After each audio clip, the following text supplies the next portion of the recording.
মুৰ্দাবাদ অৰুণাচল চৰকাৰ মুৰ্দাবাদ অসম চৰকাৰ হায় হায় ইনকলাব জিন্দাবাদ আমাৰ শিল্পী জিন্দাবাদ আমাৰ শিল্পী জিন্দাবাদ ইনকলাব জিন্দাবাদ দিলীপক মুক্তি দিয়ক দিলীপক মুক্তি দিয়ক। লখিমপুৰত বৃহৎ নদী বান্ধৰ বিৰুদ্ধে আন্দোলন চলি আছে। ই 2008 চনৰ পৰা অৱধাৰিতভাৱে আমি আন্দোলন চলাই আছিলোঁ।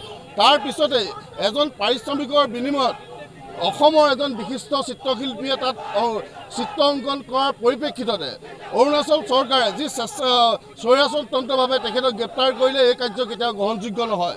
আমি অৰুণাচল চৰকাৰ অসম চৰকাৰক আমি দাবী জনাইছোঁ, যদি 12 ঘণ্টাৰ ভিতৰত নীলি মহন্তক যদি বিনা চৰ্তে মুক্তি নিদিয়ে আৰু তেখেতক যদি সুখৰীয়া লখিমপুৰলৈ প্ৰত্যাৱৰ্তন নকৰে, তেতিয়াহ'লে আমি অৰুণাচলৰ বিৰুদ্ধে সৰ্বাত্মক অৱৰোধ কাৰ্যসূচী আমি ঘোষণা কৰিম। আৰু আজি আমি অৰুণাচলৰ যিগৰাকী স্বৈৰতন্ত্ৰ মুখ্যমন্ত্ৰী পেমা খাণ্ডুৰ আমি প্ৰতিকৃতি দাহৰ জৰিয়তে আমি তেখেতক আমি সকীয়াই দিব বিচাৰিছোঁ। অসমত তেখেতৰ দম্ভালি নচলিব, অসমত তেখেতৰ দম্ভালি নচলিব।